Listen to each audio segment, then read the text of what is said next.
একটা নিরামিষ সবজি রান্না করব। সেজন্য আমি পাঁচফোড়ন নিলাম। পাঁচফোড়নের মধ্যে আছে মেথি, সরিষা, তারপর রাঁধুনি, কালো জিরা আর আছে মৌরি। পাঁচফোড়নটা আমাদের শরীরের জন্য অনেক উপকারী। যারা খেতে পারেন না চেষ্টা করবেন খাওয়ার জন্য। আর আমি তো তেল ছাড়াই ফোড়ন দেই। ফোড়নটা হয়ে গেছে, এবার আমি কাঁঠালের বিচি সিদ্ধ করে রেখেছিলাম সেটা ঢেলে দিচ্ছি। দিয়ে দিচ্ছি হলুদের গুঁড়ো, হচ্ছে ধনে জিরার গুঁড়ো, লবণ কাঁঠালের বিচিতে অল্প একটু দিয়ে দিছিলাম, কিন্তু আর একটু লাগবে। আর একটু লবণ দিয়ে দিলাম। তেল ছাড়া রান্না হচ্ছে, তেল দিব। আর একটু গরম পানি দিয়ে নিই, ব্যাস।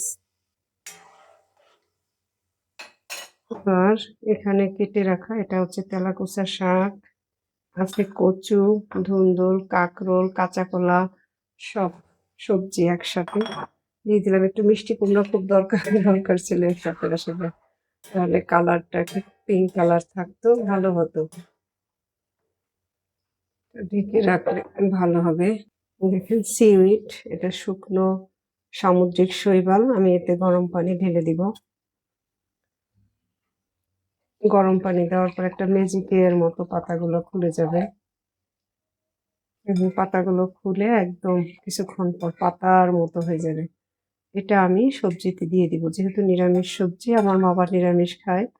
এটাতে আমিষ, আয়োডিনের পরিমাণ একটু বেশি থাকে, তাই আমি চেষ্টা করি আমার বাবার খাদ্য তালিকায় সিউইড, স্পিরিলুনা এই ধরনের সামুদ্রিক খাবারটা রাখতে। দেখছেন পাতার মতো হয়ে গেছে।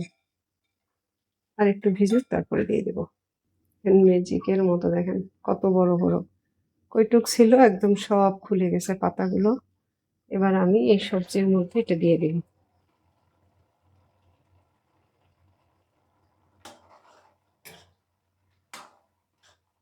সিউইড দিয়ে দিলাম।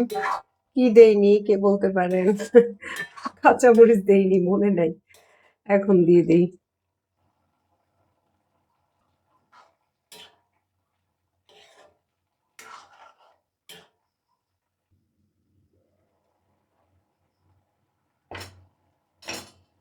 আমার সবজি রান্না শেষ। তেল দিইনি, এখন তেল দিয়ে দিই। দেখেন তেল ছাড়া দেখতেও কিন্তু খারাপ লাগছে না, খেতেও ভালো লাগবে। তারপরে যেহেতু সবজি, আমি তেল দিয়ে দিব। এটা আলটিমেট অর্গানিক লাইফের সরিষার তেল, কাঠের খনিতে ভাঙানো। তো এই তেলটা এভাবে আমি ব্যবহার করি বলতে পরে দিই, কারণ সরিষার তেলে কিন্তু হিটে তার গুণাগুণ নষ্ট হয়। অনেকেই বলবেন গন্ধ আসে কিনা। সরিষার তেলের ভর্তা, মুড়ি মাখা আমরা সবাই পছন্দ করি। একবার তরকারিতে খেয়ে দেখবেন, সেটাও ভালো লাগবে।